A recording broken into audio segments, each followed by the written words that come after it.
Okay, this is the first in a series of Area Recordings Logic tutorials with me, B1. This is the first one. Going to start off very basic. Going to look at opening the program, creating a new project. Going to look at audio and software tracks, importing audio files, creating markers, and saving a template to get you going. The basis of these tutorials before I start getting into it is aimed at people that want to build tunes. So it's very basic stuff, but often things that are often overlooked. So any feedback on the videos is much appreciated, and we'll begin. So this is Logic Pro that I'm going to be using. So I'm on a Mac, and the first thing that we're going to look at is opening the program, as simple and ridiculous as it sounds. A lot of people that I deal with that use Logic are PC users. I've seldom used a PC in my life. I've generally always used Macs. So the Mac has what's called the dock. It can be positioned on different points on the screen. I generally have mine on the left hand side, and I'm going to go through the different applications and find Logic Pro. Unlike a PC, you don't need to double click. This is just a single click and the program will open.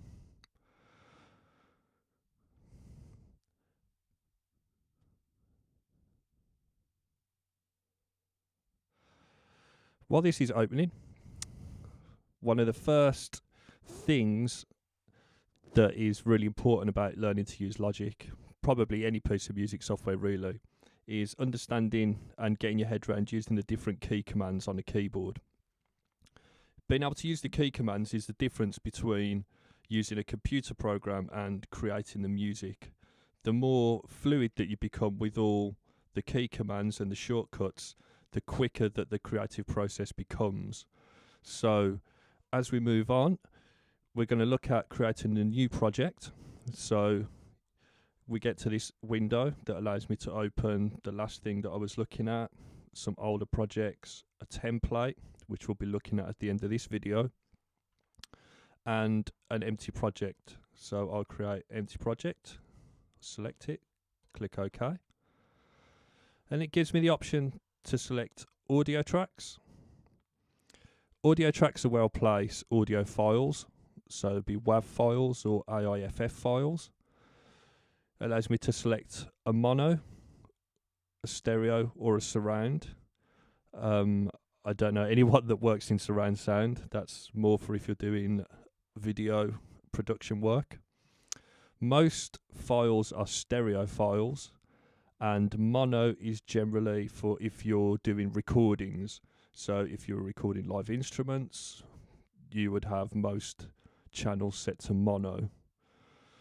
So I'm going to create 2 audio tracks, stereo, and input and output is generally always 1 and 2 as standard. So I'm going to create those. Then I can see that they've appeared now, labelled audio 1 and 2. If I move up to here, I can create more new tracks, or I can duplicate a track. So I've got 2 audio tracks. I don't want any more audio tracks. So what I'm going to do is I'm going to go new tracks, and I'm going to select software instruments, and I want 10 software instruments. Software instruments is where you'll load plug-in instruments, often called VSTs. Logic uses audio unit plugins. It doesn't use VST plugins. VST is generally for Cubase, Ableton. I think Reaper uses VSTs, but Logic is generally audio unit based. The reason that I've selected 10 tracks will make sense as I go through the rest of the tutorial videos as we go along. So the first key command I'm going to use is Command and 2. Command being the keyboard key next to the space bar, and 2 being the number 2. and that will bring my mixer up.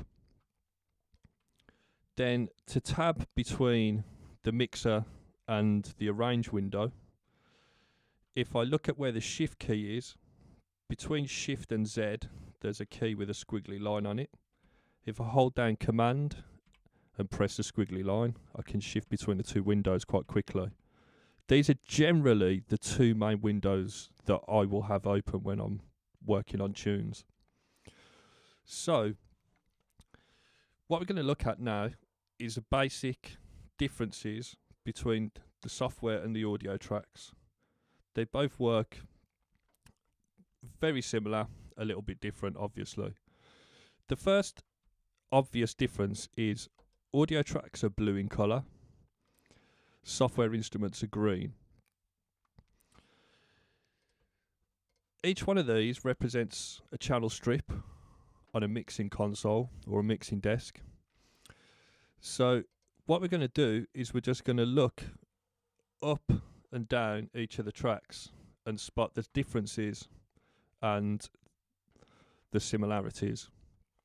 So if we start at the top, you see that both track has a settings tab. If I single click on that, it gives me the option to just load preset instruments. I never use any of these preset instruments, so it's quite good that if you make like a synth patch and you add a load of effects and you want to have it for recall, it allows you to save your channel strip. But as a general rule, it's not a setting that I personally use, but it's worth exploring. Next down, both of the channels have EQ. If you double click on that, it will open up a channel EQ. If I do that on the audio track again, it'll open up a channel EQ.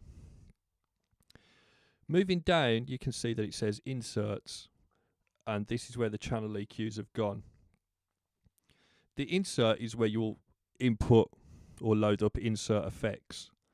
So these are effects that you put in your signal path. Again, this is something that I will go more in depth with as I go along on future videos. So by single clicking in the empty grey box, it gives me access to all of the different plugins that come with Logic. All I'm going to look at through these tutorial videos is just what comes standard with Logic and how you can use that to great effect. Kind of just try and dispel a little bit of the myths that you need all these amazing plugins to make tunes. So that's how you apply insert effects. If I wanted to remove it, I simply click and hold onto the highlighted box and I select no plugin. If I want to make the plugin visible so I can adjust the settings, I just double click on it and it will open it up. And using the X in the top corner will close it. As I move down, I can create send effects. Again, this is not something I'm going to cover now. I'm going to cover that at a later date when I do routing. But just to show you that this is where you can send signals to different buses. Routing is something that I do quite a lot of when I'm making tunes, so it's something I'll do more of in a future tutorial. Then moving down, you have this I/O section, simply input and output. So the audio track will have an audio input. So if you've got an input on your computer or you've got a sound card, it allows you to select all the different inputs that you have available. So I'm using a DigiDesign MBox Pro sound card. So I've got 6 available inputs, 3 stereo pairs, and I can select buses, so I can route buses to the input. Below that, I have my stereo output. That basically just sends whatever's playing on this track to my master output here, and that will just go out. If I go to my software instrument track, where it says input, it's grey, there's nothing there. This is the section where you will load your software instruments. So I have all of these different instruments within Logic that I can explore, and the easiest way to get better at building tunes and understanding the sounds that you're looking for is just to load up the different instruments and listen to what they sound like. Then I have my stereo output, which is identical to the audio track, which will send the signal to my output here. And then moving down, I have this off section, which applies to automation, which I'll look at in the future. I then have these two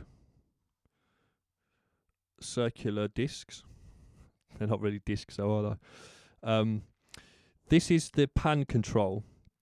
So if I click and hold and drag down, I can pan to the left. If I scroll the mouse up, I pan to the right. If I hold Alt on the keyboard and click, then it will reset it. Then I've got my volume, which makes it quieter, makes it louder. Again, like the pan, if you Alt and click, it'll reset it. Moving down, I have a mute button and a solo button. Mute obviously will mute the track. Solo will make that the only audible track. And then moving over to the audio track, you can see there's a difference. I have these little circles here, two entwined circles. If you look at the track, that shows you that you've got a stereo track. If you click on that, it becomes a single circle, and you can see that the difference between those is that's now a mono track, and the input has gone from input 1 and 2 just to single input. Next, I've got this I that allows me to monitor what's being inputted, as I'm sure you just heard in your left hand side. And then I have R, which is arms the record of that track. So that's an overview of the channels and how they both work, how to load the audio instruments, and how to use some of the basic features. So first thing that we're going to look at doing is importing an audio file, and doing a little bit of audio editing. So I'm going to go to my Arrange window, and then if I go to my dock and go to the Finder, it's brought me up on my home folder, and I've got a copy of Tube Sound, one of my older tracks, if you've not heard it.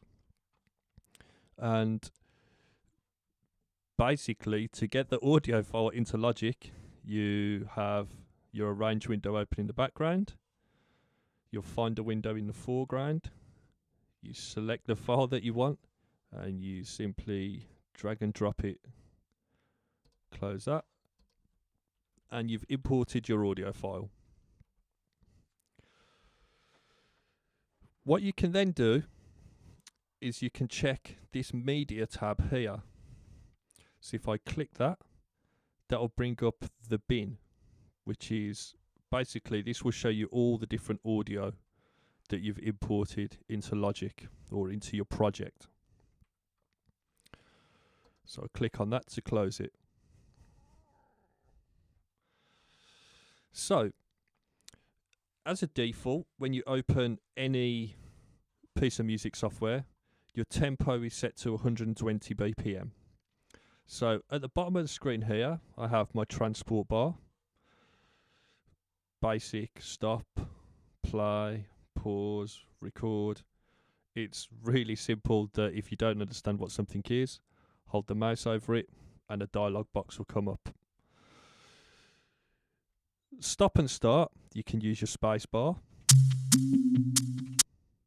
Space to play, space to stop.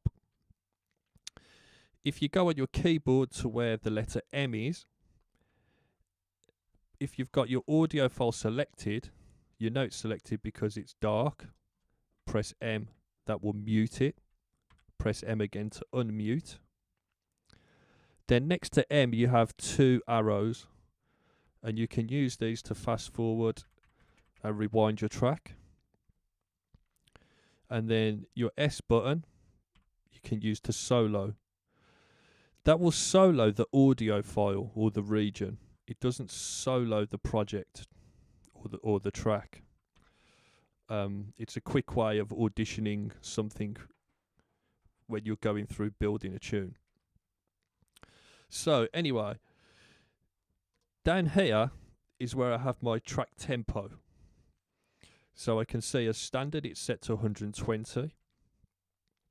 And what I want to do is I want to set the global tempo, so the overall tempo of this track, to match this audio file. Now, I know that it's 140 BPM, but instead of just typing into here 140, I'm going to do a little bit of audio editing and work out the tempo of the track from the audio file. Now, I don't proclaim to be a Logic guru and know everything, but I know that this process is a good way of learning a little bit about audio editing in Logic and how to set global tempos. So if you're doing sampling or you put some loops in, this is a really good way of getting more familiar with doing audio editing and setting your project tempo to match your audio files. So what I'm going to need to do this next step is what's called my toolbox. So on my keyboard I'm going to press escape, and I can see that where the cursor is, I've then got a list of tools. The main tool I'm going to need for this is the scissors. What I can set is my main cursor, and on the command button I can set a secondary tool. I can also view that in this window here. So for my command click or secondary tool, I'm going to select my scissors. So every time I press command, oh, doesn't do it. That's a bit crap. If I open up the toolbox, click that, and it's still not doing it. Oh well. Never work with kids or animals, that's what they say. So I've selected my scissors anyway, and I'm going to edit this little piece of audio. When you've got your scissors and you select the tool, you can move the mouse and it will play back the audio file, as I'm sure you heard. And if I didn't want to have my chops where I've just chopped them, if I press Command and Z, it will undo. So what I'm going to do is I'm going to mute this track. I'm going to press Alt, click on my audio file and drag it down to create a duplicate. I'm going to chop a little section here and delete either side. Pull that to the front of the arrangement, and by holding Control and Alt, get my magnifying glass tool and zoom in to this piece of audio. Now you do have a sample editor window here that you can access, but I personally find that a little bit too small to work with. So I make sure that my audio file is selected, go to Window and go to the sample editor. That brings up the full screen sample editor. Using Control Alt and the arrow keys left and right, I can zoom in and out, and I can do it vertically and horizontally with up and down.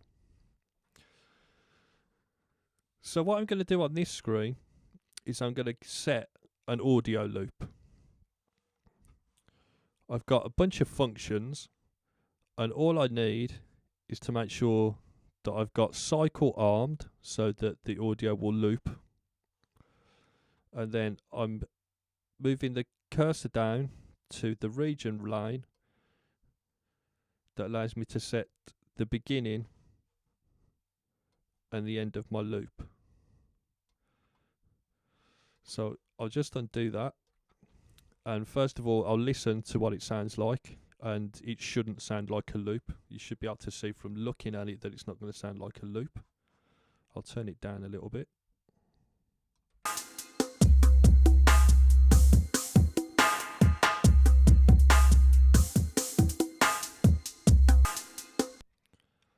So from listening to it and from looking at it, I can see that the start point is here. So again, I get the magnifying glass, Control and Alt, zoom in, and I move my marker to there.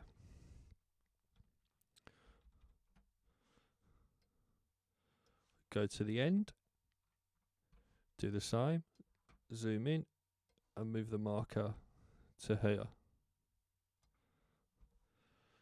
I can see that that's highlighted a little bit there, so I'm going to zoom in a little bit more, and I can see that the end point has gone after the point that I want it to stop, or the point that I want it to loop.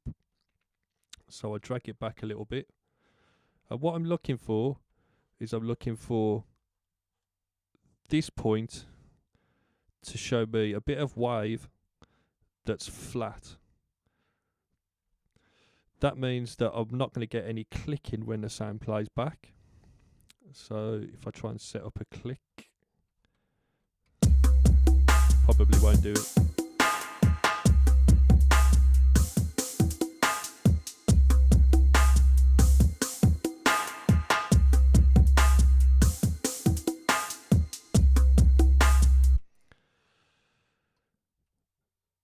Quite lucky, didn't do it.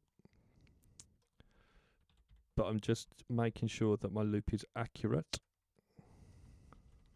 Zoom out, back to the beginning, and double check it down this end. So again, I'll move that a little bit forward. So if I play that back now, that should just play in a perfect loop.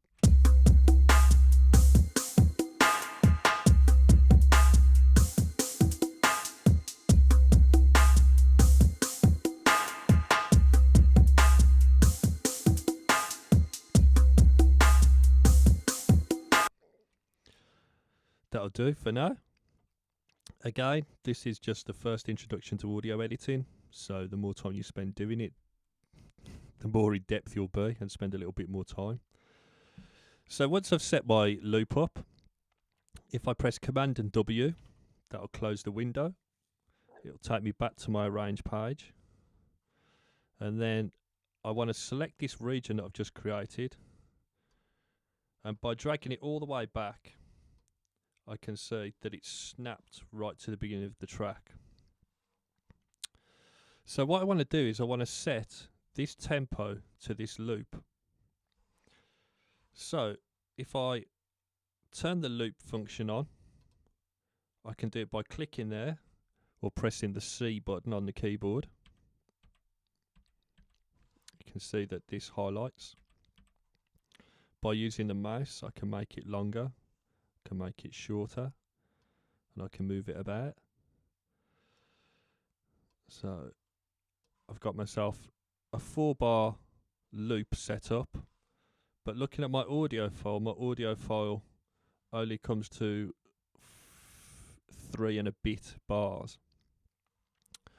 So what I want to do now is I want to set the global tempo, this, to this piece of audio. So on the keyboard I'll press T, and it'll bring up this window. Sometimes T will bring up this, which I've just done by pressing Command and T. Different computers have different key commands. Most of them are generic, but sometimes they're slightly different depending on your version of the program. So it's asking me if I want to change the tempo of project globally or create a tempo change. I don't want to create a tempo change, I want to create a global tempo. So if I click globally, I can see that it's swapped the tempo to 139.99995. As with most mathematical equations, we're going to round that up, which gives us a tempo of 140. And then if I press play for this to loop,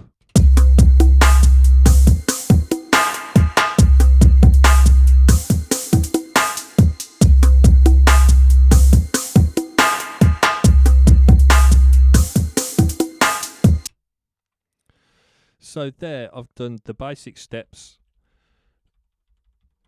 of setting up my project,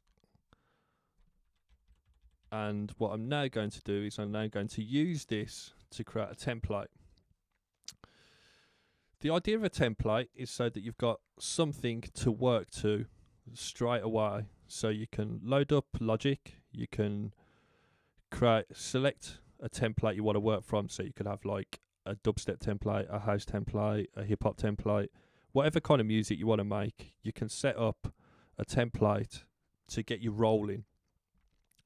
One of the reasons templates are quite good is that a lot of people struggle with structuring tracks, or they're very good at making like 16 bar loops or 32 bar loops, but then struggle to then turn that into a piece of music. So the idea of importing a WAV file of a song, so pick a song that you like, that you fancy emulating, and then I'll mute this track, and I don't need to listen through the song first of all. I can see that the song is made up of 5 different sections just from looking at it. I can see that there's a section here, a darker section here, a lighter section, darker section, and then a lighter section. I can see there's 5 different changes without even listening to it.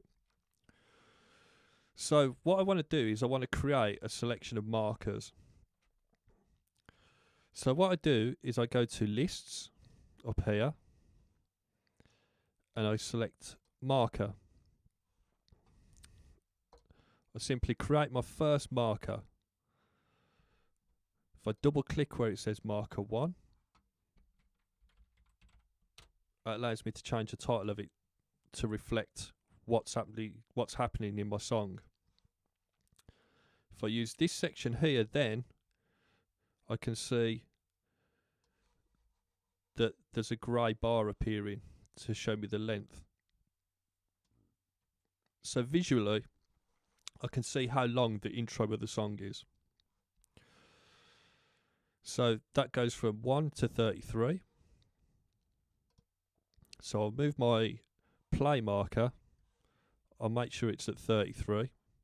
So if I double click my play marker position, type 33, press enter, press create, and then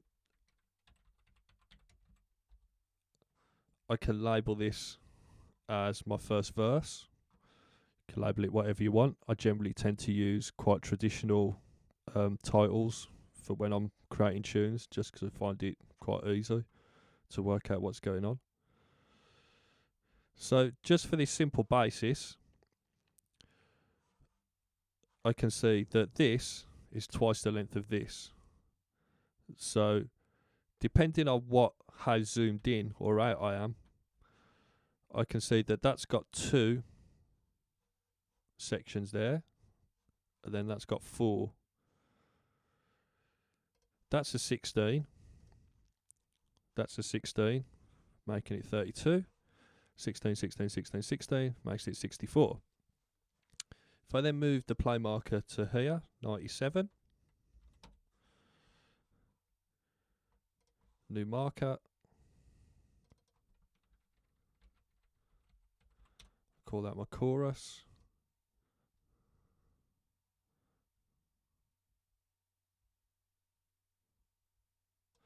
I can see that's 16 bars.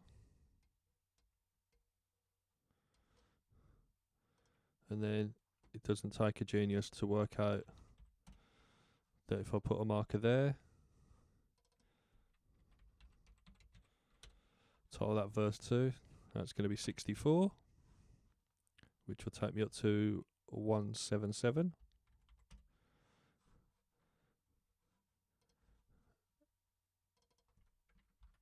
and that'll give me my outro to my tune, which, looking at this, is going to be 8 bars. Thereabouts. It's got a little bit of a trail on it. Set it at 12. Then to close this, simply press B. Press it a couple of times. Press enter to go back to the beginning. I can see my WAV file with a very basic overview of the structure for this song. If you're new to making music, or you find that turning your loop into a song is a bit of a barrier, then this is a really great way of kind of overcoming that. It's quite visual, so you can see what you're working towards. And if you put another track in there, something that you like or something that is in the style you want to work, it gives you a good reference point as well. So you can be building your tune up and you've got something to keep referring to. It's just a really great way of getting your head around making music. I don't need this little bit, so I'll delete that. I can turn mute off. And then what's worth doing is sitting and listening through the track that you've got, and you can make notes of what's happening on the different sections. Generally, when I'm working, I've got pen and paper with me, and I'll be making notes of what I'm doing, or when I come to do mix downs of things I want to change. I always find pen and paper quite handy. So the final thing to do now is to save this as a template. So I go to File, Save As. No, I don't.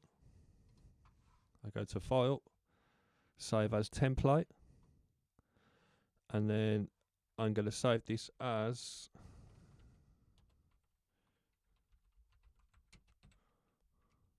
tutorial 1. I press save.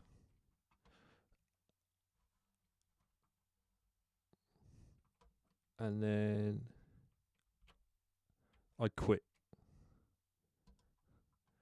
And then what should happen is I should be able to reopen Logic.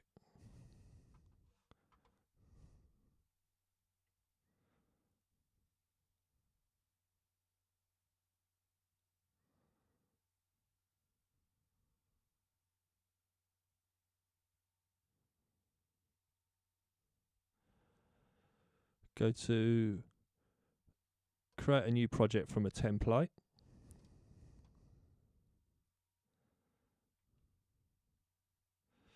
Then this will give me a selection of templates that I've created. So I've got a couple of different ones for making tunes. I've got one for when I'm doing DJ mixes.